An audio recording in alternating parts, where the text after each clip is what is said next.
Good morning. My name is Courtney Jordan, and I am one of the two training and implementation specialists here at C.A.S E. And I'm joined by the other implementation specialist, Jane Dugan Burdett. Thank you so much for choosing to attend our webinar today. Our title is In Their Backpack, the Added Weight of Loss and Grief for Students in Kinship and Foster Care.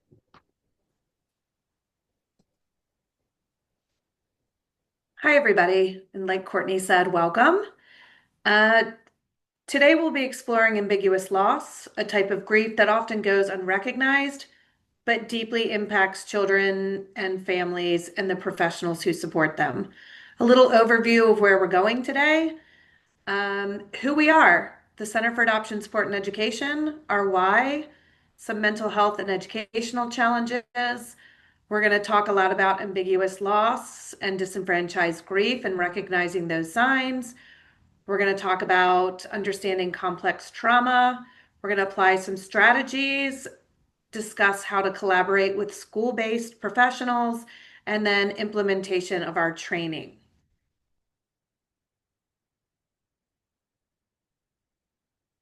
So first and foremost, I'd like to ask what your connection to adoption and or foster care, kinship care is. Maybe you're an adoptive parent. Maybe you're an adopted person. Maybe as a school-based mental health professional, you've supported students who've experienced adoption, foster care, or kinship care.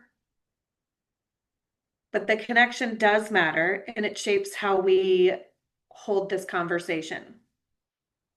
So my connection to adoption, my parents created my family of origin through both biological children and adopted children. And throughout that process of adopting 7 children out of foster care, my parents noticed a significant gap in services for supporting my siblings, those children who had experienced grief and loss, experienced trauma. And through a lot of research and a lot of heartache, my parents, along with Debbie Riley, created the Center for Adoption, Support, and Education.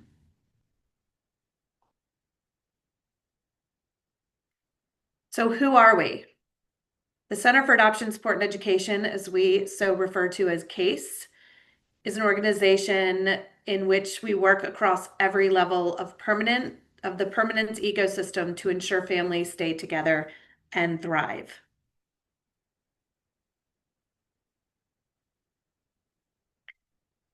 So our mission is a world where every child and family connected to adoption, foster, and kinship care thrives. And our mission is to improve the well-being and permanence of children and their families by providing adoption-competent mental health services, advancing learning to build a responsive national network of professionals, and transforming policy and practice through research and advocacy. So what is it we do here at C.A.S E? We do a lot. So first and foremost, we provide direct services to children and families experiencing adoption, foster care, kinship care in Maryland, DC, and Virginia.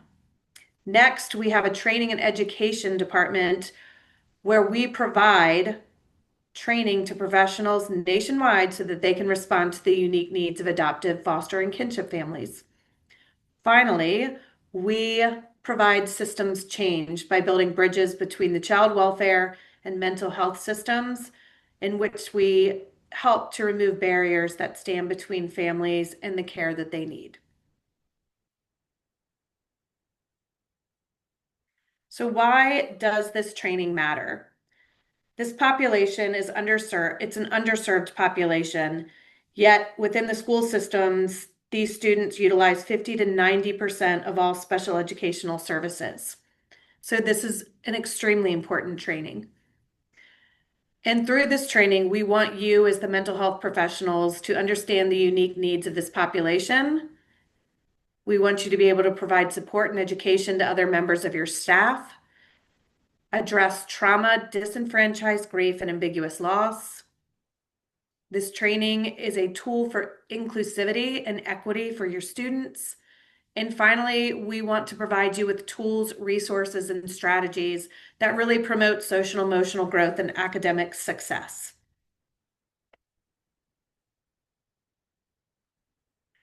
So I'm sure it is not a surprise to anybody that we have a mental health crisis here in America. And with that being said, some of the statistics provided here, we have 82% of students have symptoms of anxiety, 68% of students express concerns of social anxiety and loneliness. We have 63% of students have symptoms of depression, and 60% of students have difficulty coping with stress in healthy ways.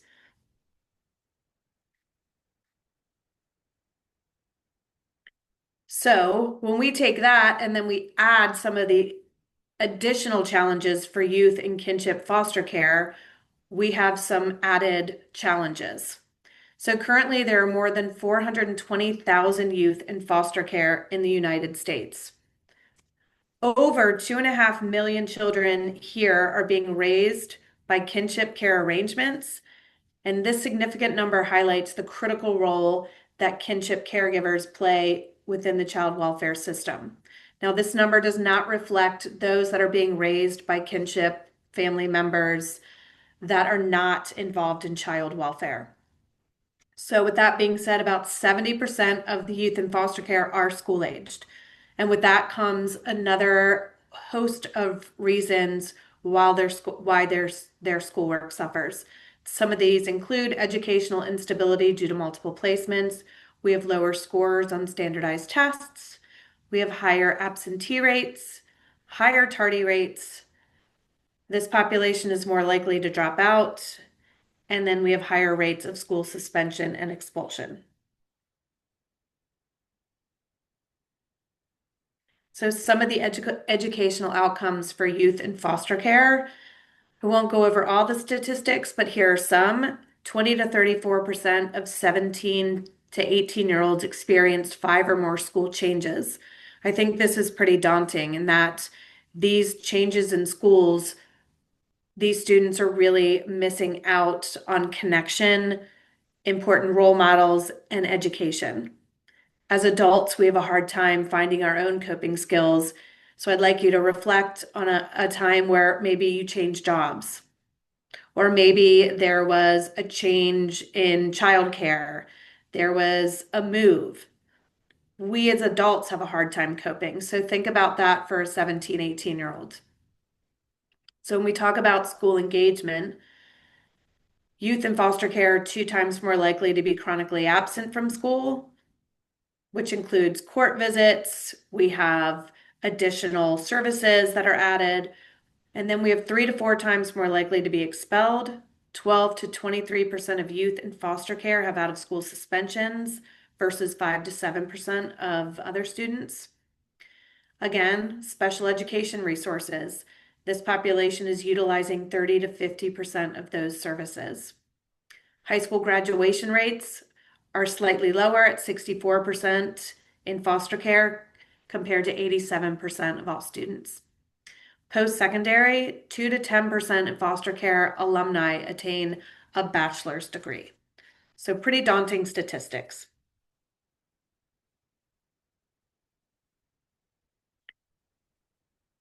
So our work at C.A.S.E is grounded in principles based on core issues of adoption, which we believe are essential to supporting children and youth in foster, adoptive, and kinship care. A few, but not all, of our guiding principles include adoption is a lifelong impact.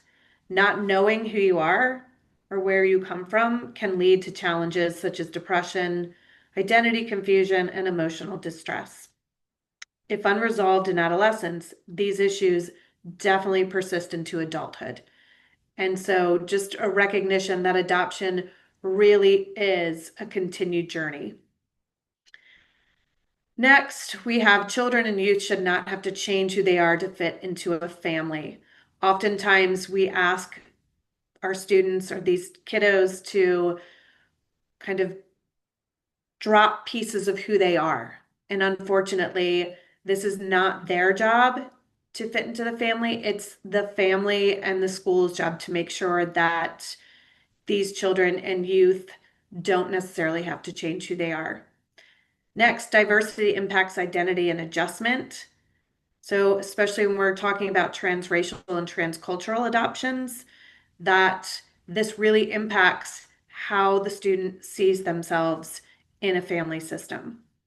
And finally, what we're here to discuss today is loss is at the heart of every adoption and foster care, kinship care experience.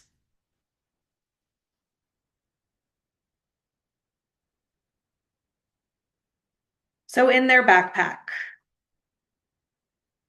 statistics tell us that students in foster care are not lacking ability, they're often lacking safety, continuity, and emotional space.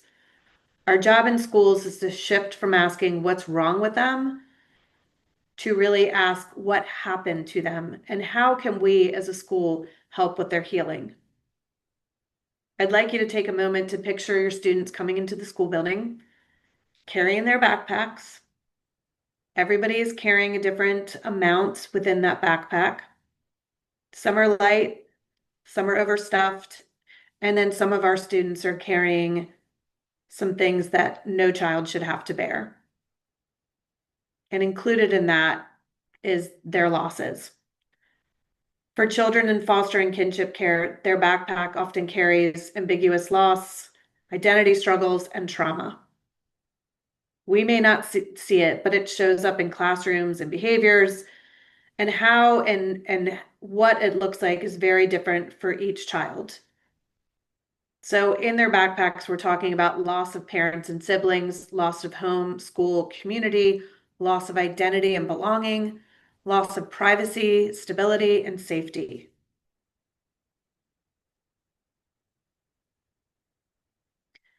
So let's begin with what is loss. So loss is an inherent part of life, and we all experience multiple losses as we grow up, some more than others.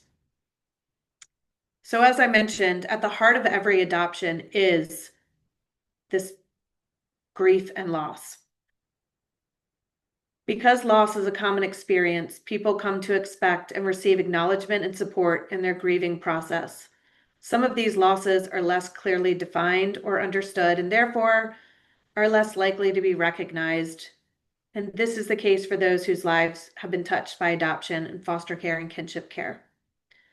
Loss associated with adoption and guardianship is often minimized by caregivers and others because the focus is usually on what the children have gained. For example, new family, new house, kind of new familiar setting for them. So they get stability, safety, and permanence. But it's also imperative to understand that every child and youth is different in how they understand their adoption and guardianship placement. For one child, removal from birth parents may be traumatic, and for others, it might be a sense of relief. So ambiguous loss and disenfranchised grief. The child or youth have lost Those who the child or youth have lost are likely to be living, which makes it hard to accept the finality of this loss. The adopted person's grief is typically not acknowledged or supported by others, and oftentimes we acknowledge death, but more times than not, we do not recognize the loss of students experience adoption or foster care. Just because students may be placed with a grandparent, aunt, uncle, doesn't mean this isn't a significant loss either. When we add transracial or transcultural adoptions, there's also a loss of identity, culture, and autonomy. Oftentimes, therapists, as well as family and friends, don't have an understanding of how ambiguous loss and disenfranchised grief really impacts our children. And so this training really addresses the how and the why.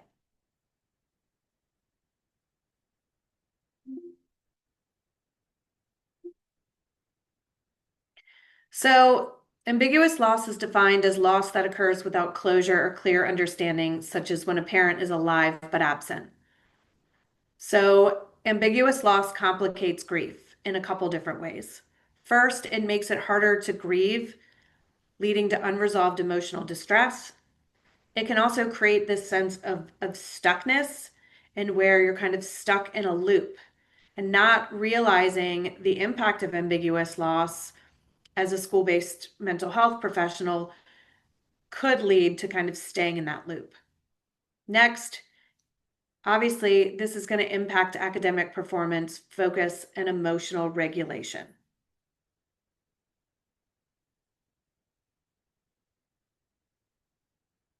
So recognizing the signs of disenfranchised grief. So again, it's unrecognized or minimized. And how does this show up? It looks like academic decline. Students may experience trouble concentrating, a drop in grades, loss of interest in schoolwork. There's obviously going to be a lot of behavioral changes, and how and what that looks like is different in every student.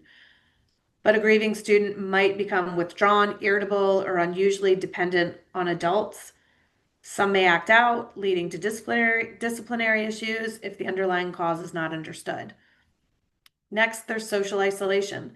A student can pull away from friends and peers who don't know what to say or how to act, furthering feelings of isolation.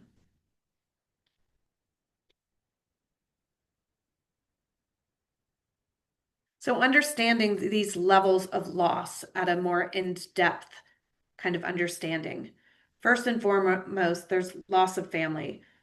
We're talking about losing a parent. It's a pretty profound experience for children, even if a parent's behavior resulted in the removal. That loss should and must be acknowledged and understood and mourned by the child and honored by caregivers, regardless of circumstances. So if we talk about loss of siblings, oftentimes these are the most consistent and stable and comforting relationships our students might have. Separation from their siblings creates more grief, more loss. It also there's an increased anxiety and worry, and oftentimes our students are parentified, and so they do think of their siblings as their own children. Next, we talk about loss of stability. So again, we go back to that multiple placements, multiple schools, moving from place to place. There's a lack of safety. There's a lack of stability, therefore creating emotional distress within our students. Loss of belongings. And this could be anything from, yes, identity and attachment, friendships, but then we talk about personal items, stuffed animals, perhaps. Pets is a huge thing. So this level of loss, the belonging piece, can be anything from something tangible to something not tangible. Again, like identity and attachment.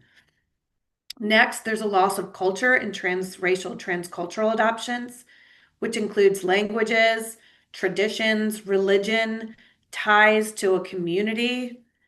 And finally, there's loss of privacy, whether it's privacy in not being able to have autonomy around who to share your adoption story with, but then there's several people, workers in and out of your life. We have case workers, court workers, GALs.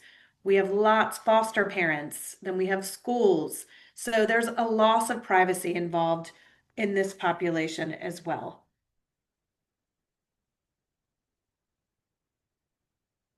I'm now going to pass the rest of the presentation over to my colleague, Courtney.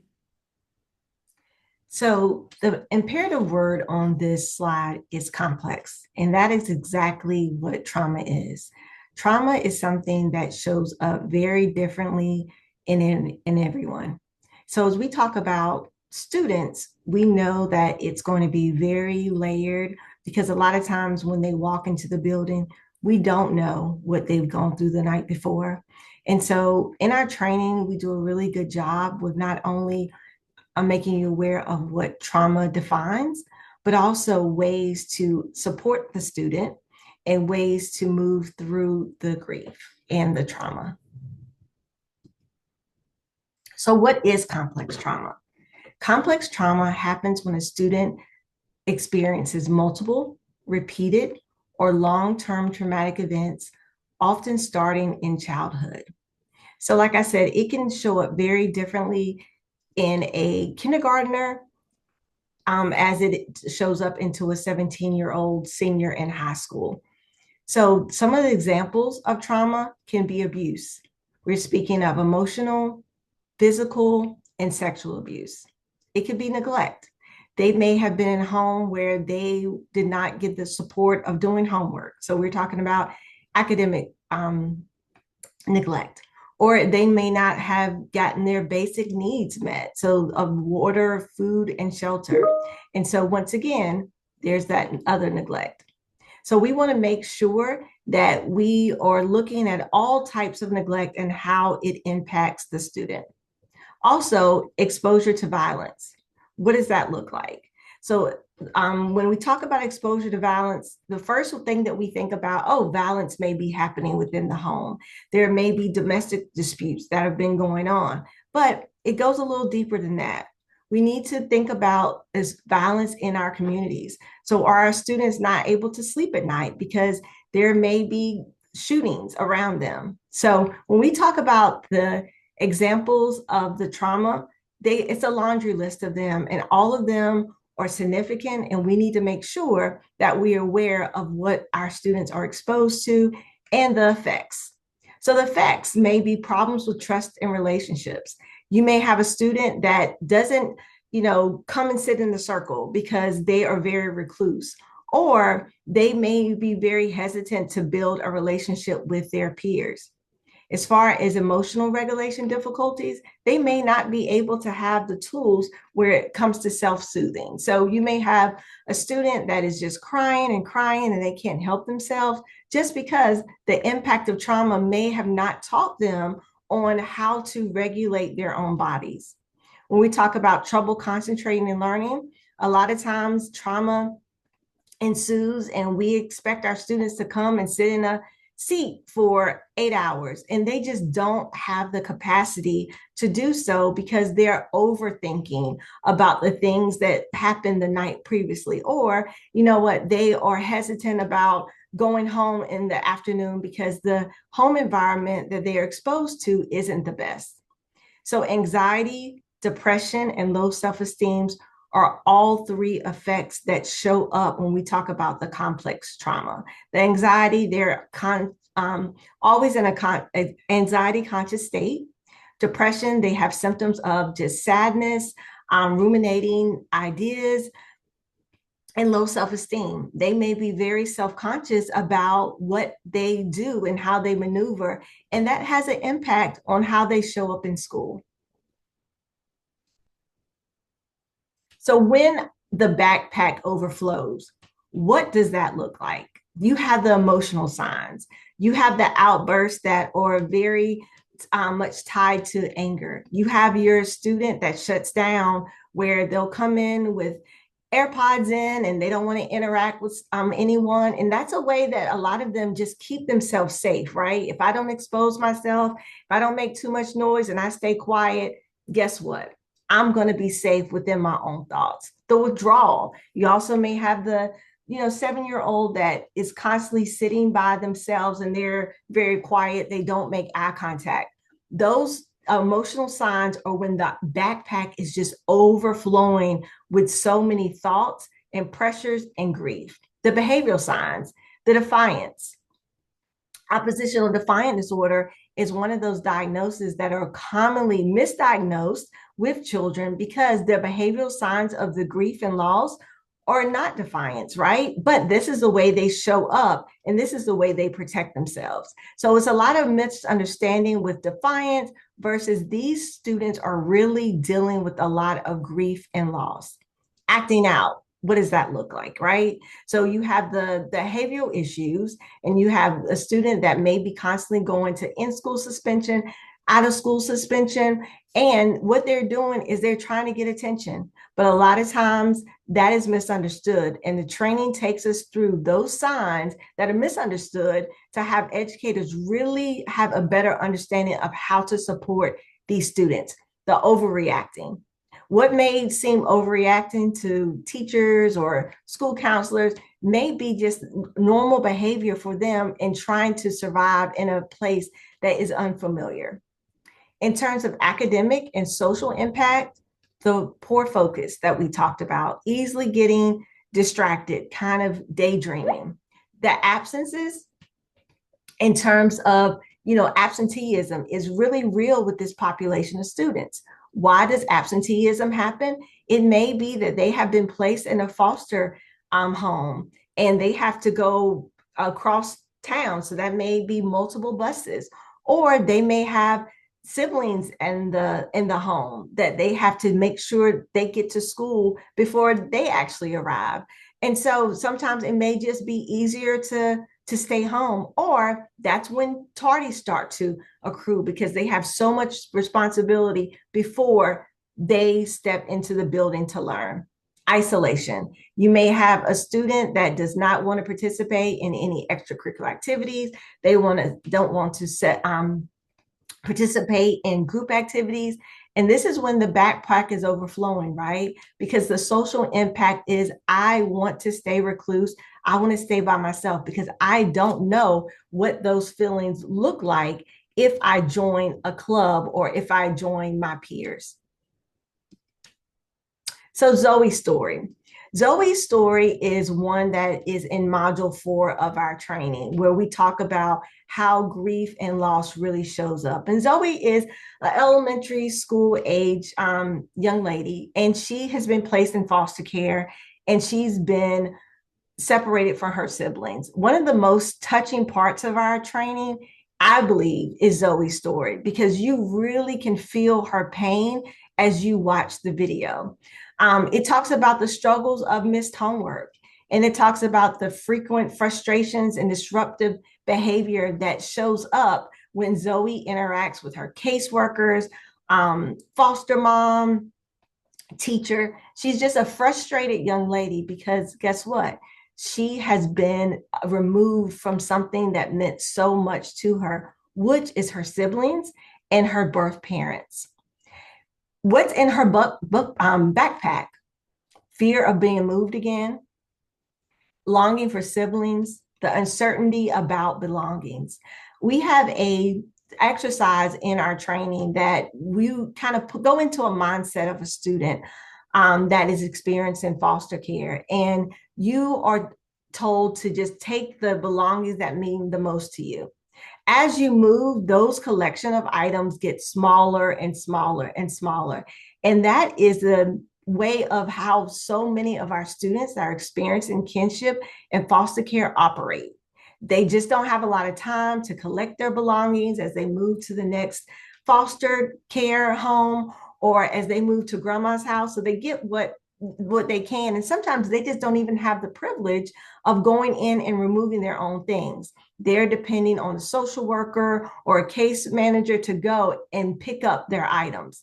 What is often left behind are those sacred things that are so important to them, those tangible items that they can remember mom or dad or a sibling, the necklace, right, that they cherish, or the teddy bear that they use to feel some type of comfort. These are things that the uncertainty kind of builds off when it goes to how our foster care and kinship care students operate. How it shows up is inattention. They are not able to really concentrate because they have all of these things kind of going in their mind about what's the next thing that they have to deal with. In terms of anger outbursts, right? What does that look like? They're really not angry. A lot of times it's confusion. Sometimes it may be like, see me, like hear what I'm trying to convey. Resistance to trust. Like the last person I trust left me. So why should I trust you? And withdrawal from peers. Really scared of making relationships because if I get a new best friend, am I going to have to leave them behind? Impact of loss on school-age children. Ages of 6 to 12 is an integral part of a child's life, right? So we're trying to learn our independence. We're starting school, and we're trying to figure out what we look like as individuals. There's a lot of things that, is to consider. We have to consider the learning problems that may happen when children are experiencing foster care and kinship care during this time, the daydreaming about their birth family. Like sometimes when we talk about a kindergartner or first grader, they may not be able to conceptualize why these things are happening. So they often daydream about their birth families and just wanting to be with them, despite all of the things that may have happened, the trauma, just that yearning to want to be with them is something that is a real focus to children in the ages of 6 to 12. And emotionally withdrawn from caregivers. They may not be receptive to have a foster mom or dad just give them love, because what they really want is the love from their biological family. So when we talk about this, the emotional withdrawal, that is, they're trying to handle the situation the best they can after experiencing the loss and trauma from being removed from their family. So when we talk about adolescence and what that loss looks like from the ages of 13 and 18, it looks a little different, right? So we're talking about hormonal changes. We're talking about teenage years that just think about you as a teenager. It's really difficult to navigate. It wasn't an easy part of any of our lives, right? So you're starting in high school, you have this newfound independence, but as a lot of our students that are experiencing foster care and kinship care, as they enter these roles, they may not have the support. They may feel like they are navigating this new turf all by themselves, which can be really, really overwhelming. So we're talking about grief may resemble clinical depression, right? So, they're very sad and withdrawn. And a lot of times it's a lot of confusion. Like we have a lot of things on our list that we need to do in high school, and we just don't have that support. Then you come in and you talk about like the breakups, right? You're starting interpersonal relationships, you're starting dating. And so sometimes when that happens, it can be a lot of conflict in their mind, and they associate that with all of the losses that they have experienced in their lives. So a lot of times where we say, you know what, it's not that big of a deal, or friends will come and go. But to students that have experienced a lot of grief and loss, it's just really not that simple. And we're talking about college and career, right? And for a lot of our students that are experiencing kinship care and foster care, the plans may not feel as concrete.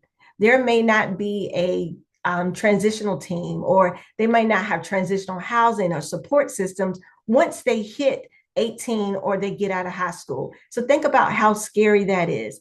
They just don't know what's going to happen. So where they found some safety in going to school every day, because you're going to get love from teachers, you're going to make sure that you have a meal.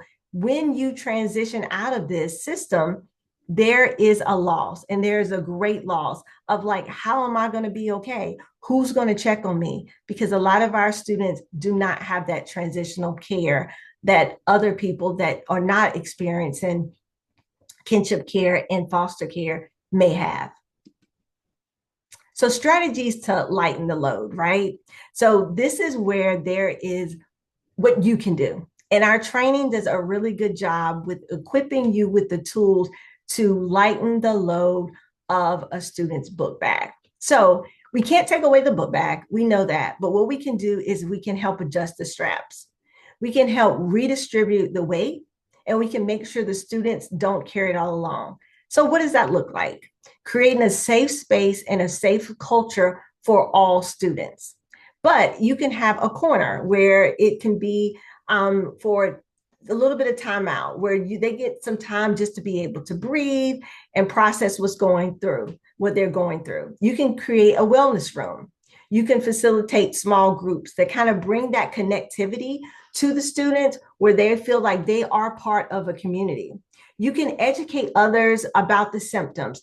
The training gives you tons of tools and resources to take back to your schools and say, hey, these are things that adoption, foster care, and kinship care students go to. Let me tell you what it can look like, right?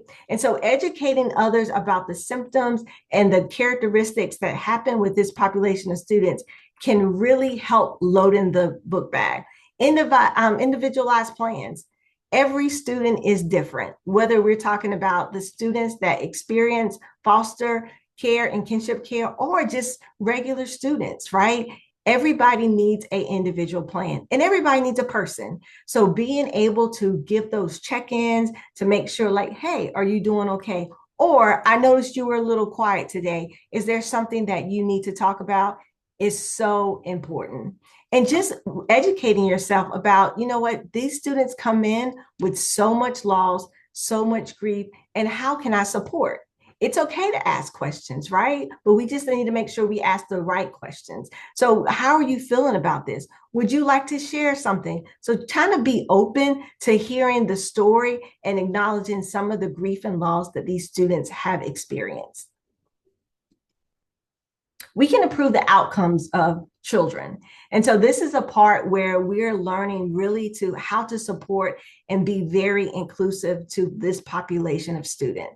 Early support, identify mental health needs early through screening and observation, making sure that you have a school climate that really does understand that it's so important to do screening and observation. Like we've said many times during this training, everyone needs to be treated as an individual. So what may, do well for Bobby over here, Craig may be really struggling with it. So those individualized plans and those individualized check-ins are so important to start at a very early age.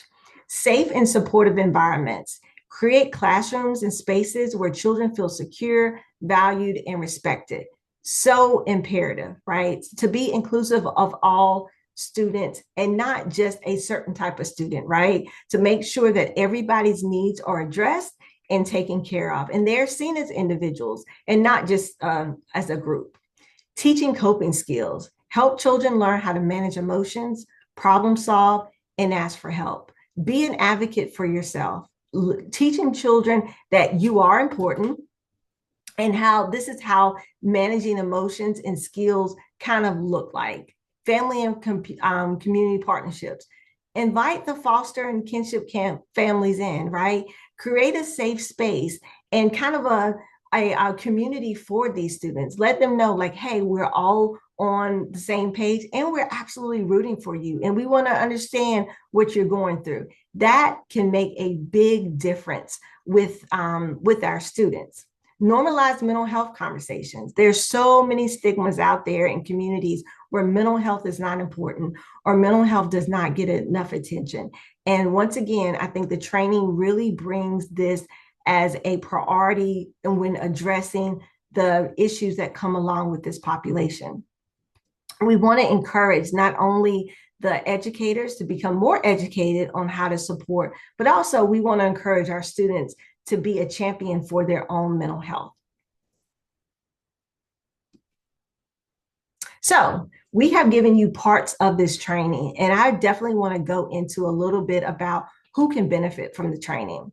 The training can help so many people that interact with students daily. So when we're talking about homeless liaisons, right? A lot of our foster and kinship care students receive funding from school districts, and it's managed usually by the homeless liaison. So whether we're talking about just the community support, making sure that these students get a bus ticket or train tokens to make sure they get home to and from school, it would be very wise for a homeless liaison to take part of this training so they'll have a clear picture of what goes on.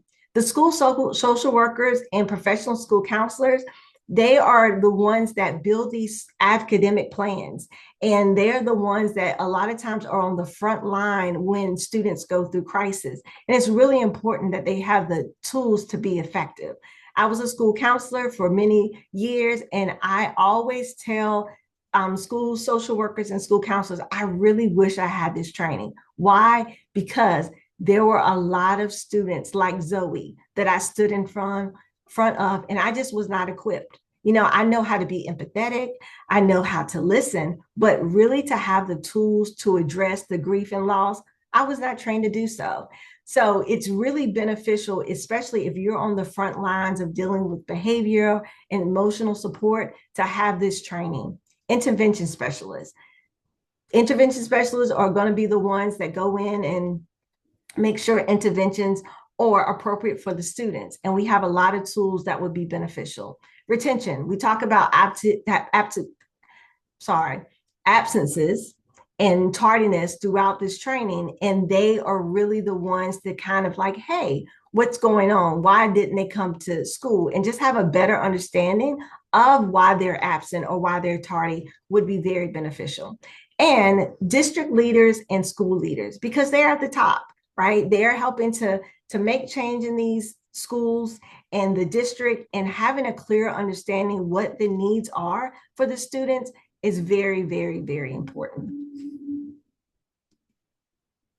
So what we provide for you. First off, I want to tell you a little bit more just comprehensively about the training. Our training is 100% free. So all of these things that we provide you are no cost to you. It's all online. It's all very trauma informed, research based, and we know that this type of training will be so beneficial to you and your colleagues. So what do Jane and I provide to you as implementation specialists? So customized support. We come in and say, okay, whether you're an individual, a group of educators in the building working together, the whole school, or a district initiative, what type of support can we provide to make you align with what your students need? Site-specific implementation plans. So do you have a specific goal that you have in mind? Or is this something that you want to kind of incorporate in your professional development? We can definitely find a plan that works well for you and your colleagues. Cohorts. This is one of the things that we really enjoy doing, and we've done with several different school districts throughout the country. And what that means is we get a group of educators together and we meet once a month or whenever, your district gives you the ability to, and we talk about real case scenarios, right? So you can say that I'm having a difficult time with the student that's in kinship care. What do the supports look like? And we can pull training materials and pull resources out of the training that's very specific and educate you on how to better serve these students. When we talk about customized training launches and kickoffs, it's to get the school district or the school excited, right? It's to say we have this dynamic training and this is what we can provide. We do a beginning and then we do an end. And we just kind of talk about what you'll learn. And then at the end, we'll talk about what you did learn and how to make sure that it's implemented in your day-to-day activities with your students. Also, we do virtual and in-person training. And so it could be for small groups or larger groups, just to let you know, like, hey, these are some modules that are in the training, and how can we customize it to make sure that your needs of the school are met? So if you are really struggling with grief and loss in your school, we can have a very customized presentation to address that. Or I just need some tools in order to better serve these students. We can do that as well. So transfer learning and specialized marketing tools. These are things that are just very customized to your district or your school to be able to integrate it into your everyday work. So some of our notable achievements. We are very proud of the work that we are doing here at C.A.S.E. We have over 1,750 educators who are enrolled in our training. And we've been around this training has been around for 2 years. So we're very proud that there's so many educators out there that are really interested in learning more about how to better serve their students. In schools, we are in 48 of the 50 states. They are utilizing our training in some way. Also, we have 2 published articles that we published this summer. One in the American School Counselor Association magazine, and that was named Foster Support. And also we were able to publish an article in the American School Board Journal, which was Be the Change: How School Leaders Can Support Students in Foster Care, Adoption, and Kinship Care. So this is a testimonial from one of our school counselors, which I think just really speaks to how dynamic our training is. She said, I felt it did more with the family in one session after the training than in 2 years of meeting. I have built a positive rapport with the student who trusts me, which is the first step. But now I feel like I can do real work with her. And we have tons of more of testimonials where this comes from. This is usually the feedback that we get from our educators that take our training and say, I feel so much more equipped now that I've taken your training. It taught me so much about grief and loss. It taught me a lot of tools how to help. And I can now recognize the signs of our students when they're going through something. And like I said, even though this is tailored for adoption, kinship care, and foster care, it is applicable for all students that walk your halls because all of them deal with some type of loss. All of them deal with some type of grief. All of them deal with some type of, emotional regulation. So this training just speaks to how important the training is for our students. So I just want to say thank you on behalf of Jane and I for taking time to listen to our webinar today.